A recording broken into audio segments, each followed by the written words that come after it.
부활이요 생명이신 하나님 아버지, 오늘 예배할 때 주님의 은혜와 사랑으로 성령으로 귀한 예배 드릴 수 있게 인도하여 주시옵소서. 주님께서 예배를 주관하여 주시옵시고 주님 예배를 통해 영광 받으옵소서. 예수님의 이름으로 기도합니다. 아멘. 오늘 말씀 마태복음 5장 1절부터 3절입니다. 제가 봉독하겠습니다. 예수께서 무리를 보시고 산에 올라가 앉으시니 제자들이 나아온지라 입을 열어 가르쳐 이르시되 심령이 가난한 자는 복이 있나니 천국이 그들의 것이며. 아멘. 기도하겠습니다. 살아계신 하나님, 오늘 하나님의 말씀 저희들이 잘 보고 깨달아 저희들의 것이 되게 하시며 그 말씀대로 살 수 있도록 저희들에게 힘과 용기와 은혜를 허락하여 주시옵소서. 예수님의 이름으로 기도합니다. 아멘.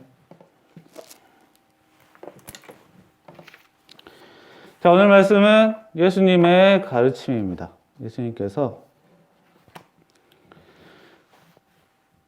이제 많은 사람들을 앉혀 놓으시고 이제 설교하셨던 그런 장면입니다.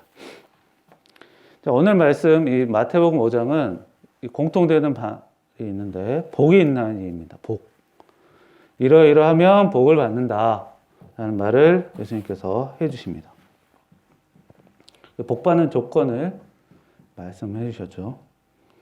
그래서 오늘 말씀 마태복음 5장을 보면 심령이 가난한 자는, 애통하는 자는 등등 여러 가지 말씀이 있어요. 자, 이렇게 되면 복을 받는다라고 말씀하십니다. 문제는 이 조건들이 좀 평범한 조건이 아니에요. 우리가 예를 들어 뭐 회사에 가서 돈을 많이 받으려면 뭐 일을 뛰어나게 하던가 특별한 실적을 나타내야겠죠. 자기가 회사에서 착하다고 그냥 갑자기 월급을 2배로 주지는 않아요. 그래서 우리가 하나님에게 복을 받으려면 하나님에게 우리가 뭔가를 하고 하나님에게 복을 받아야 된다라고 생각을 할 수 있는데, 오늘 말씀은 하나님에게 우리가 뭔가를 하는 게 아니라 그냥 내가 어떻게 살면 된다라는 식으로 말씀하십니다. 그래서 우리가 하나님에 대한 강한 신앙, 믿음, 열심히 기도하고 하나님께 열심히 의지하고 이래야지 하나님이 복 주신다라는 게 아니라 우리의 행동과 마음이 어떠면 복을 주신다라고 예수님께서 말씀하세요. 그냥 굉장히 단순하게 하나님 잘 믿으면 너 만사형통한다라고 하면 되게 간단한데, 그렇지 않고 그냥 내가 어떻게 사느냐에 따라서 하나님이 알아서 복을 주신다라고 말씀하시는 다소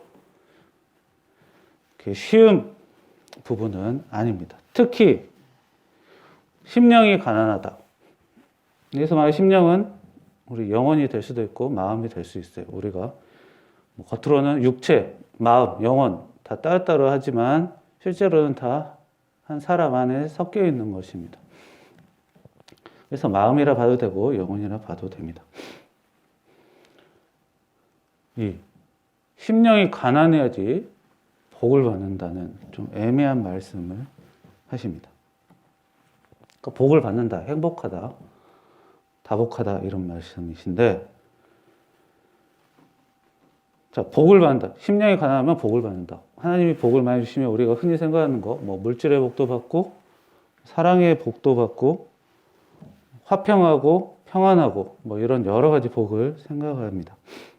그게 사실 우리들이 기대하고 바라는 복이기도 합니다. 뭐 자녀가 성공했고 자녀가 돈을 많이 벌고 이런 것도 다 들어가 있겠죠.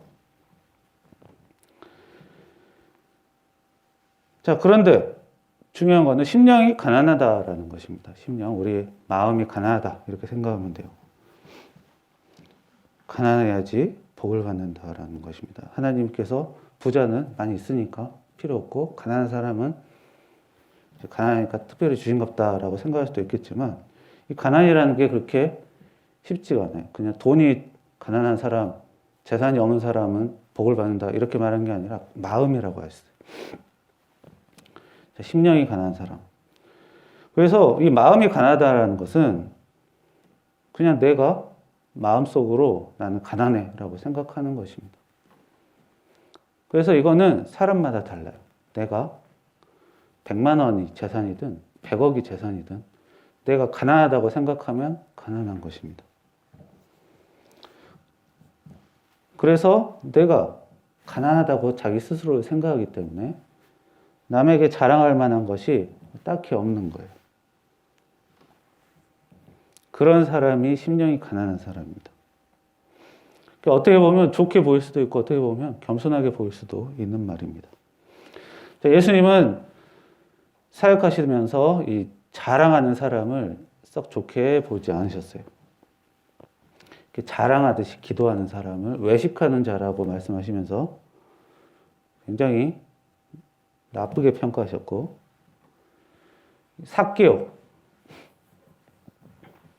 삭개오는 그 당시 세리장으로서 오늘날로 말하면 세무서장 이 정도 급이 꽤 높은 사람입니다.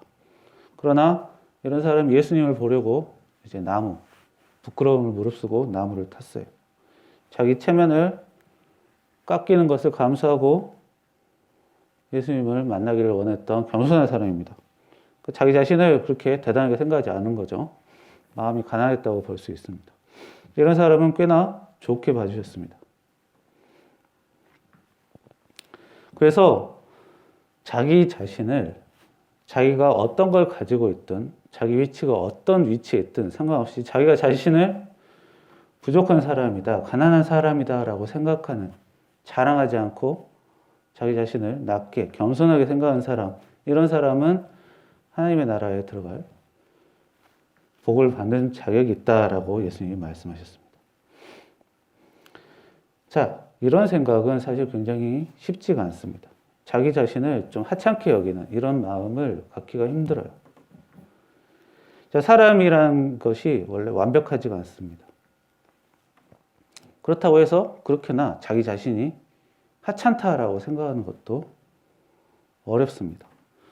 만약에 내 주변 사람들이 한데 모여서 나를 대단한 사람 취급은 안 했어도 되게 모자란 사람이다 라고 서로 다 한 명씩 돌아가면서 얘기하면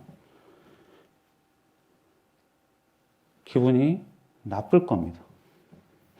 이게 그런 소리 듣고서 나는 그래 모자란 사람이야 이렇게 진심으로 생각하기는 사실 힘들어요. 자기 자신을 낮추는 게 자기 자신을 주변이 낮추거나 자기 스스로 낮추는 것이 어려운 것이 사람입니다. 이 마태복음의 저자는 마태라는 사람입니다. 예수님의 12제자 중 한 명이에요. 이 마태라는 사람도 예전 직업은 예수님의 제자가 되기 전에는 세리였어요. 세무서 직원이었습니다. 이스라엘 백성은 완전한 나라가 아니라 로마의 식민지였습니다. 그래서 세금을 낼 때 이스라엘이라는 그 자기 동네에도 내고 로마에도 내고 세금을 두 군데에다 내야 돼요. 거기에다 세금 걷는 사람이 세리인데 세금 걷는 사람들이 돈을 뻥튀기해서 걷어요. 가뜩이나 돈 많이 내는데 더 뻥튀기해서 내게 빨아갑니다. 힘들게 만들어요. 그래서 당연히 국민들이 세리를 싫어해요. 그런데 이 마태 복음을 쓴 저자 마태가 오늘 말씀 5장 46절에 보면 예수님께서도 이렇게 말씀하세요. 너희가 너희를 사랑하는 사람을 사랑하면 무슨 상이 있으리요. 세리도 그 정도는 한다. 이 얘기는 세리를 낮게 평가하는 거죠. 세리조차도 이 정도는 한다라고 세리를 좀 낮게 말씀하시는 것입니다. 깔보는 말이죠. 근데 이 말을 이제 마태가 그대로 써놨습니다. 그리고 마태복음에 보면 다른 예수님의 제자들, 12제자들의 이름은 그냥 동네 이름에 자기 사람 이름을 대는데 유독 마태만 앞에다가 세리라는 직명이 있어요. 세리 마태 이렇게. 다른 제자는 딱히 그런 말이 없습니다. 굳이 안 좋은 얘기를, 안 좋은 직업 앞에다 써놨죠. 근데 마태가 자기 스스로 그렇게 써놨습니다. 자, 세리도 그만큼은 한다라는 말을 마태가 성경에 이렇게 쓸 때 세리 분명히 기분 안 좋았겠죠.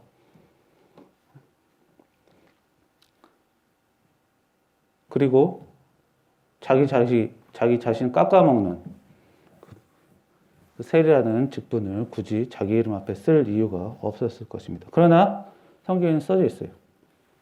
그만큼 마태는 겸손하게 주님을 따랐다는 것을 알 수가 있습니다.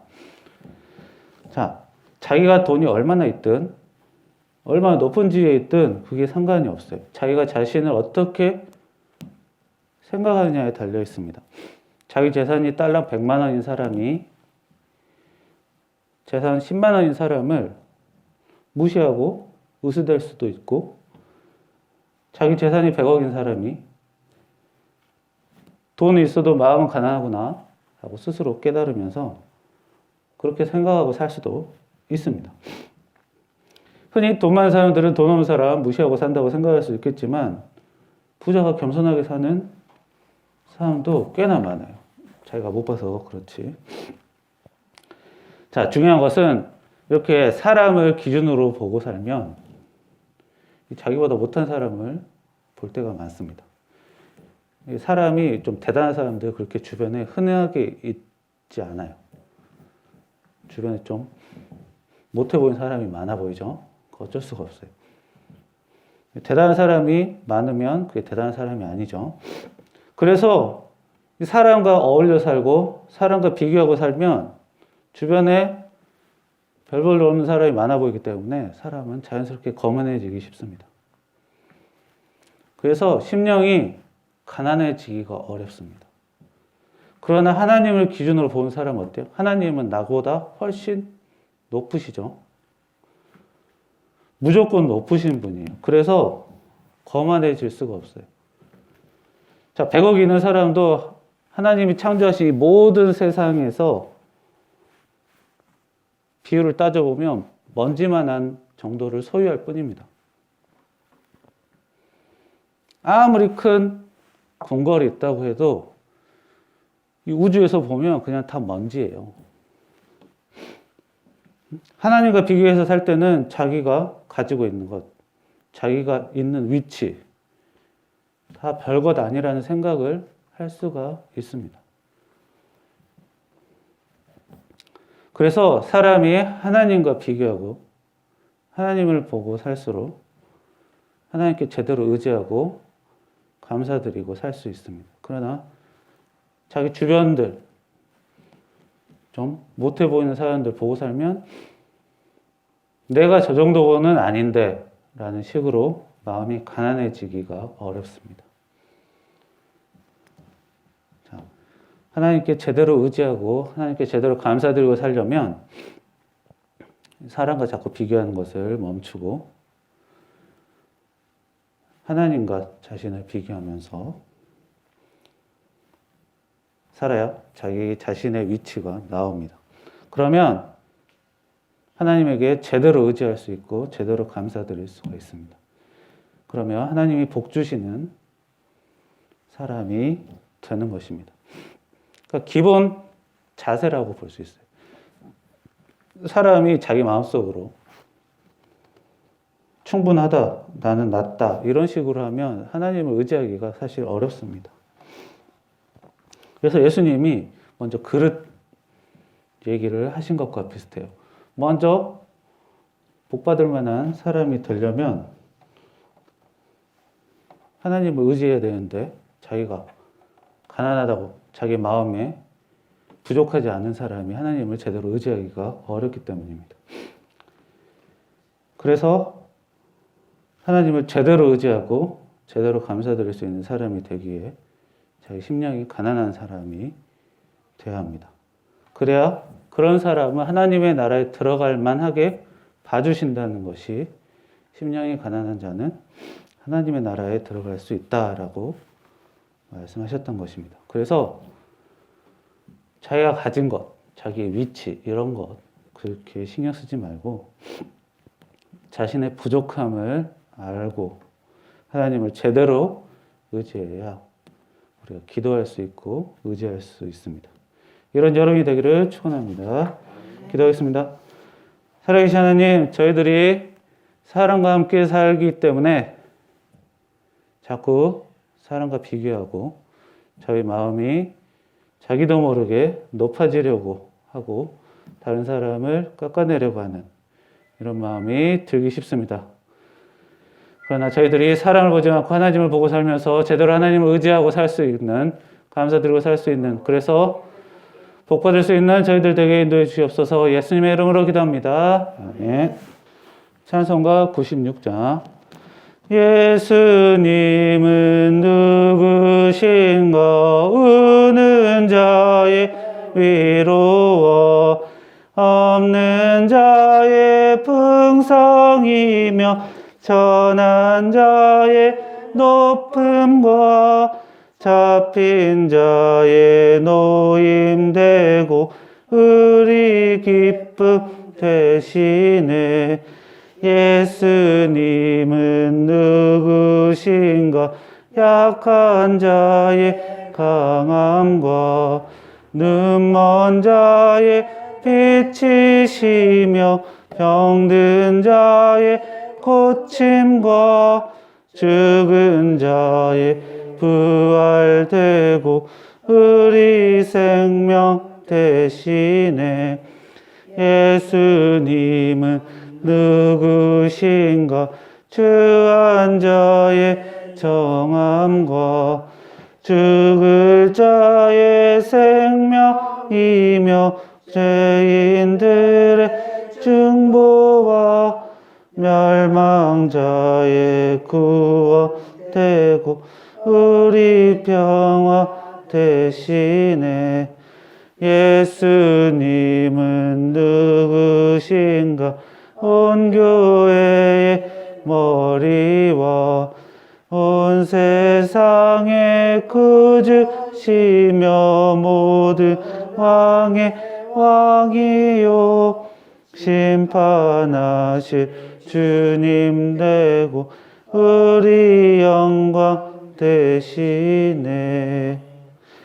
다 함께 기도하겠습니다. 하늘에 계신 우리 아버지여, 이름이 거룩히 여김을 받으시오며 나라의 임하시며 뜻이 하늘에서 이루어진 것 같이 땅에서도 이루어지이다. 오늘날 우리에게 일용할 양식을 주옵시고 우리가 우리에게 죄진 자를 사하여 준 것 같이 우리의 죄를 사하여 주옵시고 우리를 시험에 들게 하지 마시옵고 다만 악에서 구하옵소서. 대개 나라와 권세 영광이 아버지께 영원히 쌓옵나이다. 아멘.